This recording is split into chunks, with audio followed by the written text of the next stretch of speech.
En el nombre del Padre, del Hijo y del Espíritu Santo. Amén. Ave María Purísima, sin pecado concebida. Omnes de Saba venient, aurum et tus deferentes et laudem Domini annunciantes. Queridos hijos en Cristo, celebramos hoy, 6 de enero, la fiesta de la Epifanía del Señor. Epifanía quiere decir manifestación, manifestación del Señor, manifestación de Dios. La fiesta de la Epifanía es una de las fiestas litúrgicas más antiguas que tiene la Iglesia. Hunde sus raíces ya en el siglo III. Allá en Oriente, los padres de la Iglesia de Oriente nos hablan de esta fiesta, fiesta en la que se celebraba la manifestación de Cristo en el Jordán, cuando se oyó la voz del Padre, diciendo: «Este es mi Hijo, el predilecto, el amado, escuchadle». Manifestación, por lo tanto, como Hijo de Dios. También se celebraba hoy en la liturgia la manifestación de la divinidad de Cristo entre sus discípulos al comienzo de su vida pública, en las bodas de Caná, donde hace brillar su poder sobre los elementos, transformando el agua en vino.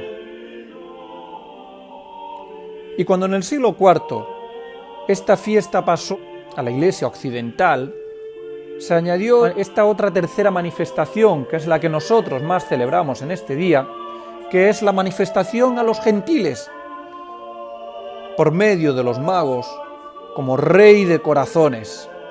Si en la Navidad celebrábamos la unión entre la divinidad y la humanidad de Cristo, en la Epifanía celebramos la unión mística de Cristo con las almas, manifestándose como lo que es, como Dios y Señor. Así vemos en la epístola sacada del libro de Isaías, cómo este profeta nos habla de la Iglesia prefigurada en la Jerusalén, en la que se dejará ver la gloria de Dios, bajo cuya luz caminarán las gentes y los reyes, a la que acudirán sus hijos e hijas de todas partes del mundo, a la que vendrá una muchedumbre de naciones de la otra parte del mar. Y en este punto es imposible no pensar en el papel que nuestra queridísima España ha jugado en la historia de la salvación, de la evangelización, de la Iglesia católica. Tierra mariana por excelencia, única nación pisada por la Santísima Virgen en carne mortal cuando aún vivía con el apóstol San Juan. De aquí dijo la Santísima Virgen a Santiago que saldría la luz del Evangelio para todo el mundo. España fue la que hizo traer a una muchedumbre de naciones de la otra parte del mar a la Iglesia católica. Vemos en el Evangelio, tomado hoy de San Mateo, el episodio, precisamente, de la adoración de los Reyes Magos. Como los reyes se habían puesto en camino al ver la estrella, perdiendo de vista la estrella y llegando a Israel, acudieron al castillo de Herodes preguntando por el rey de los judíos que había nacido. Como al salir de aquel castillo volvieron a ver la estrella que se les llevó hasta el lugar del nacimiento, hasta el lugar en el que se encontraba Cristo nuestro Señor. Allí le adoraron y terminaron volviendo a sus lugares de origen por otro camino. Analicemos detenidamente este pasaje del Evangelio y sobre todo la actitud de los magos. El término mago, mo, en lengua persa, abarca a aquellos sacerdotes, personas eruditas, con conocimiento y prestigio, respetados por su sabiduría e influencia, que eran consejeros y señores de los reyes, que transmitían a los reyes la voluntad de Dios, que interpretaban los sueños, sacrificaban víctimas, ofrecían libaciones, leían el porvenir en las combinaciones estelares. Era gente, por lo tanto, reputada y con riquezas. Cuando los magos vieron la estrella, sin duda alguna, aquella estrella no se hizo visible solamente a los tres, sino que se hizo visible a todo el mundo. Sin embargo, vemos, no obstante, cómo muchos posiblemente no levantaron su vista y no la vieron, como otros muchos quizás la vieron pero la ignoraron. Otros la verían, posiblemente empezaron el camino, pero no culminaron aquel viaje, porque les faltó constancia y desistieron. Los magos, sin embargo, la vieron, comenzaron el camino, aun en contra de lo que muchos les dirían.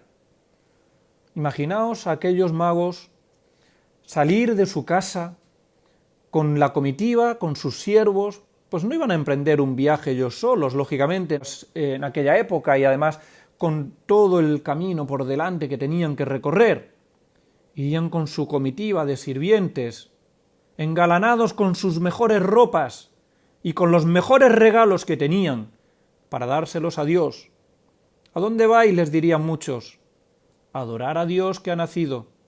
Los tomarían por locos, sin duda, pero no tuvieron reparos en el qué dirán, ni tuvieron reparos a la hora de empezar aquel arduo camino que les llevaría a atravesar el desierto con dificultades y penurias. Pero sin embargo, con constancia, llegaron hasta el final, guiados por aquella estrella que habían visto. Pero la estrella, de repente, al llegar a Israel, desapareció, como en esa noche oscura del alma de la que nos habla San Juan de la Cruz, por medio de la cual fueron puestos a prueba. Sin embargo, ellos perseveraron y siguieron buscando a Dios. Ya no veían la estrella, pero sabían que Dios había nacido, y con esa fe, que es la que les movía, se acercaron al castillo de Herodes para preguntar no si había nacido Dios, no, sino dónde ha nacido el rey de los judíos. Sabemos que ha nacido, pero no sabemos dónde. ¿Dónde está? ¿Lo sabéis vosotros? Ellos afirmaban ya, pues esa fe era la que les había movido a comenzar el camino. Afirmaban que había nacido el rey de los judíos. Gracias a esa fe, a esa constancia, a ese empeño en voluntad de llegar a Dios, obtuvieron de nuevo el regalo de ver la estrella que habían visto, estrella que les guió en esta ocasión hasta Dios, hasta su recompensa. Allí desmontaron sus cabalgaduras, aquellos camellos en los que venían, y sus ricas ropas de seda y oro barrieron el polvo de aquel humilde pesebre, y lejos de dejarse llevar por las apariencias, se postraron para adorar a Dios en aquel niño que estaba envuelto no entre seda y oro, sino en unos pobres pañales. Allí se postraron ellos y ofrecieron lo que tenían, lo mejor que le podían dar: oro como a rey, incienso como a Dios, mirra como a hombre. Y Cristo y su Santísima Madre no rechazaron aquellos regalos, aquellos presentes. Antes bien, tuvieron la recompensa a ellos de poder ver la sonrisa de aquel dulce niño, a quien ellos adoraron como a Dios y Señor. Qué gozo el de aquellos magos al ver al Dios humanado y al ver a aquella Virgen y Madre sosteniéndole en sus brazos. Dios no rechazó sus dones, lo mismo que no rechazó los dones de los pastores. Unos les llevaron lana, leche, miel, el fruto del trabajo, Estos les traían oro, incienso, mirra. Dios no mira tanto lo que le damos, cuanto lo que nos reservamos para nosotros. Y tan gratos fueron los regalos de unos como los regalos de los otros, pues todos, pastores y magos, dieron a Dios todo lo que tenían, sin reservas algunas. Ha venido Dios para salvar a las naciones, ha venido Dios para anunciar el Evangelio a todo el mundo, para que las gentes y los reyes caminen a la luz de la Iglesia Católica. Pero no ha venido, como muchos nos quieren hacer creer y nos quieren engañar, no ha venido a traer el Evangelio a los pobres. No, ha venido a traer el Evangelio, la buena nueva, a todas las naciones, indistintamente de si tienen o no tienen bienes materiales. Y Dios, naciendo como nació en la humildad de un pesebre, sobre un puñado de hierba seca, alimento de animales, Dios no rechaza ni el oro, ni el incienso, ni la mirra. Y no solo en ese momento, vemos también otros pasajes del Evangelio, como cuando la Magdalena rompió un frasco de nardo caro para ungir los pies de Cristo.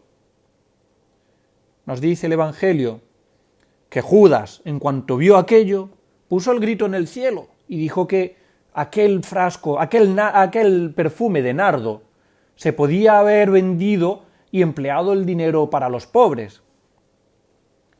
Hemos oído muchas veces este pasaje, pero lo que quizás no hayamos parado a pensar es en el precio de ese nardo, en el precio de ese perfume.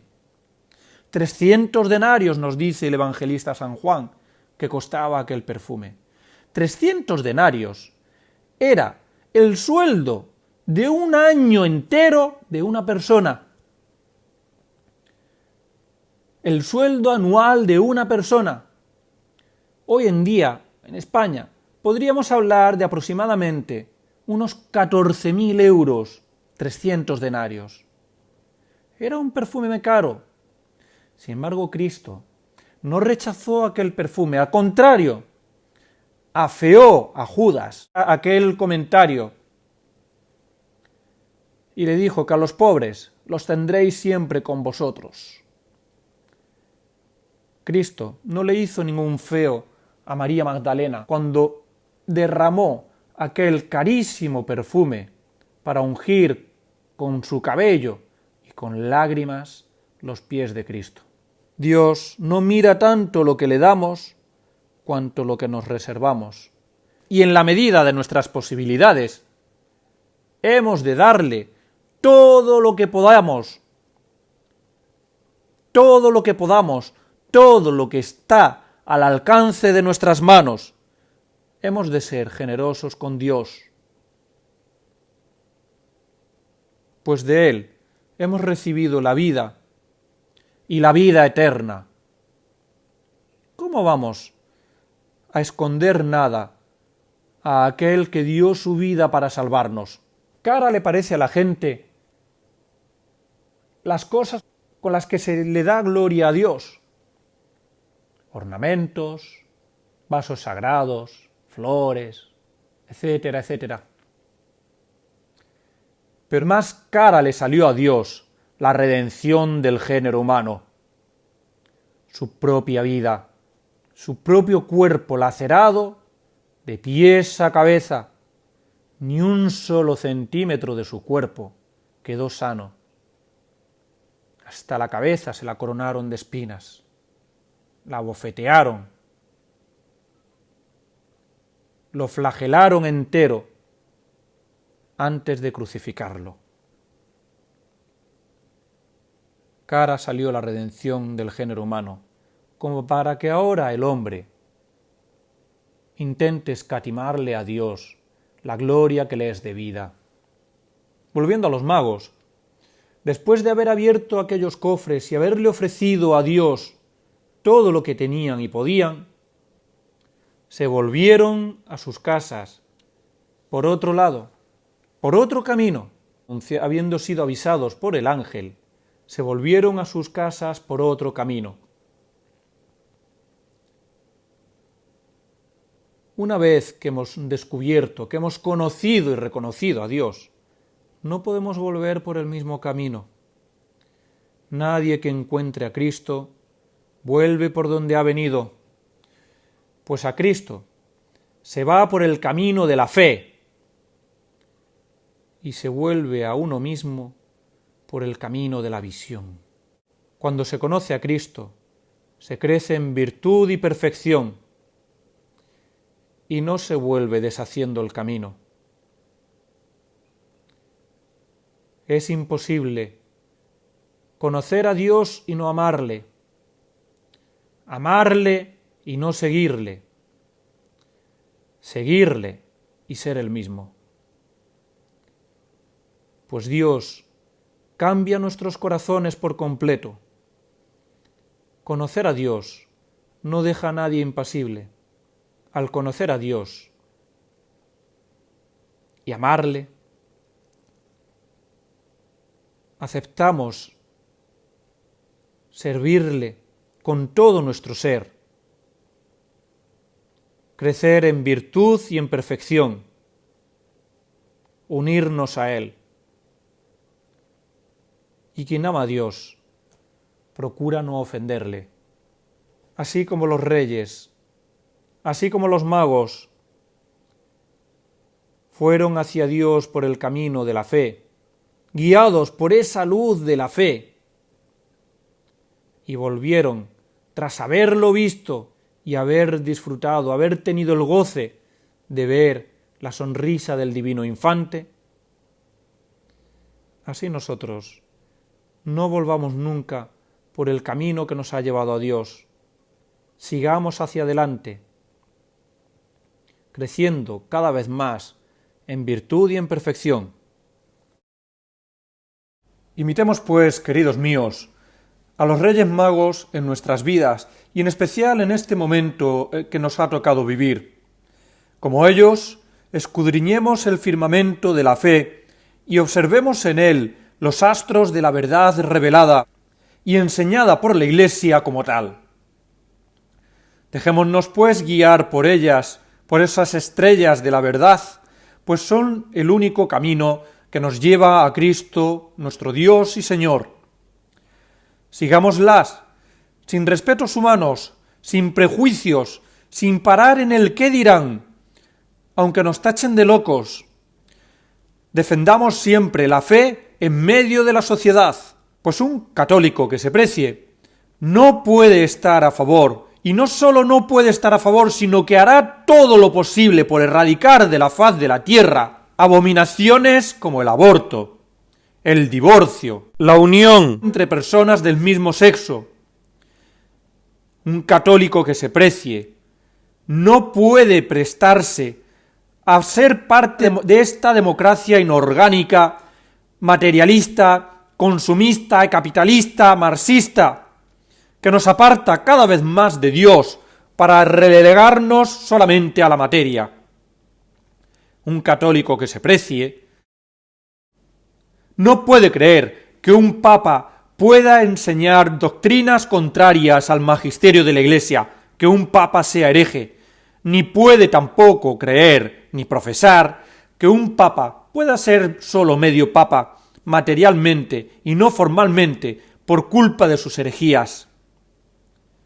Un católico sabe de sobra que la misión del papa es confirmar a los hermanos en la fe y que Cristo rezó por él para que su fe no desfalleciera. Por lo tanto, no puede enseñar doctrinas contrarias a la doctrina enseñada siempre por el magisterio infalible de la Iglesia. Atraviesa las dificultades y asperezas del desierto del mundo en el que vivimos con diligencia y confianza, sin pararse a mirar a los lados, sabiendo que esas verdades que observa en el firmamento de la fe son las únicas verdades reveladas por Dios, enseñadas por la Iglesia, y esas son las que le guían y son las que le llevarán a buen puerto, al final de su camino, a descubrir a Dios en ese pesebre. Y las seguirá, sin cesar en su empeño, aun en medio de la oscuridad de los signos de nuestro tiempo, cuando las falsas doctrinas, los falsos profetas, los falsos papas, este humanismo materialista y buenismo esterilizador que lo único que hace es aniquilar a los hijos de Dios e impedir que se reproduzcan y se multipliquen en la faz de la tierra, quedándose de brazos cruzados e impasibles. Y si hace falta coger las armas, se cogen las armas. Como decía Monseñor de Proença Sigaud, antecesor de don Antonio de Castromaller en la diócesis de Campos, Brasil, cuando la fuerza está al servicio del derecho contra el comunismo, es hora de nosotros, obispos y padres, bendecir las escopetas, los revólveres y las balas. Pero el bien no puede quedarse de brazos cruzados, pensando en cosas buenas, mientras el mal extiende por todo el universo su imperio de terror, de muerte y de destrucción, de aborto, de eutanasia, de materialismo, de derechos humanos contrarios a los derechos de Dios y de la Iglesia. No se reconquistó España después de 700 años de guerra, empuñando solo la cruz, sino la cruz y la espada. Ni salió España victoriosa como única nación invicta en 1939, tras haberse enfrentado al marxismo y al comunismo, empuñando solo la cruz, sino la cruz y la bayoneta, y los tanques, y los aviones, y todo aquello que está al alcance del hombre para poder hacer frente al error, al mal, al imperio del demonio y todos sus secuaces. Hoy, más que nunca, altar y trono, cruz y espada deben estar unidos. Hoy más que nunca, el trono debe reconocer dónde está el altar y caminar todos bajo el mismo firmamento, bajo el mismo cielo de la única fe, salpicada con los astros de los misterios de la verdad revelada. Hoy más que nunca, el católico debe ser consecuente y no debe ni puede quedarse de brazos cruzados mientras el mal extiende todos sus errores. Hoy más que nunca urge que el altar esté confirmado y unificado por la autoridad de un verdadero y legítimo sucesor de Pedro, y que el altar reconozca al trono, a los diferentes tronos legítimos de los diferentes reinos. Hoy más que nunca urge la unidad de acción entre altar y el trono, y que el trono reconozca la verdadera fe, pues mientras se mantengan divididos a los católicos o supuestos católicos con falsas doctrinas y los diferentes tronos no acepten la verdadera fe, mientras trono y altar, cruz y espada no formen una sola cosa, los enemigos de Dios y de la patria seguirán campando a sus anchas. Hoy más que nunca, esta unificación urge para poder hacer frente al nuevo orden mundial que quiere dar la última estocada a esta sociedad moribunda. A pesar de esa oscuridad, de esas tinieblas que intentan opacar el brillo de las verdades del firmamento de la fe, el católico sigue creyendo en ellas, sigue profesándolas, sabe que están ahí y las seguirá buscando, a pesar de todas esas tinieblas que le rodean. Y cuando por fin, siendo fiel a la gracia, con constancia, con confianza, con fe, llega a descubrir a Dios, lo adora sin reparar en las apariencias externas. De la misma manera que los reyes adoraron a Dios en aquel niño indefenso, nacido en un pesebre, recostado en el comedero de unos animales, sobre un poco de hierba seca que estaba destinada precisamente para servirles de alimento. Aun a pesar de todo eso, los reyes magos adoraron en ese niño humilde al Creador del universo.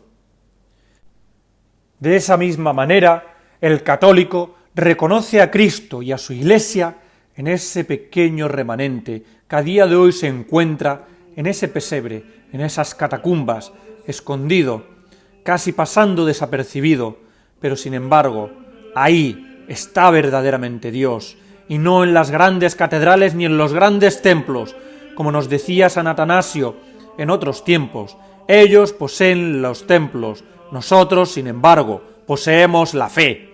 Nosotros somos la Iglesia católica, la que defiende el magisterio de siempre, la verdad revelada y no la que se deja llevar por esos falsos pastores vestidos con pieles de ovejas que llevan al rebaño de Cristo por el camino de la perdición y de la condenación eterna, haciéndoles renegar de la verdadera fe. Y por último, una vez que ha descubierto el verdadero rostro de Cristo y de su Iglesia, al igual que aquellos reyes, no se queda indiferente, no vuelve otra vez por el mismo camino que ha venido, no deshace el camino andado, so pena de convertirse en un traidor. Antes bien, volverá hacia sí, hacia los suyos, al mundo en el que vive, para intentar rescatar a todos los que pueda, enseñarles la verdad de Cristo y para dar testimonio de la verdadera Iglesia de Dios, de la Iglesia católica, tan lacerada y eclipsada a día de hoy por tantas y tantas sectas y sobre todo por la mayor de ellas, la de aquellos que ocupan, usurpan y mancillan la cátedra de Pedro.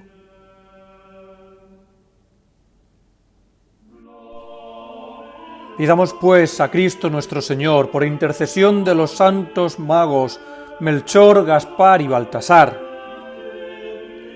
que aumente en nosotros la fe para descubrir y defender la verdad revelada por Cristo y enseñada como tal por el magisterio infalible de la Iglesia católica, fundada por él, la única Iglesia verdadera, la Iglesia fiel, y que la defendamos y defendamos sus derechos y los de Dios en medio del mundo en el que vivimos, que tanto la está mancillando. En el nombre del Padre, del Hijo y del Espíritu Santo. Amén. ¡Viva Cristo Rey!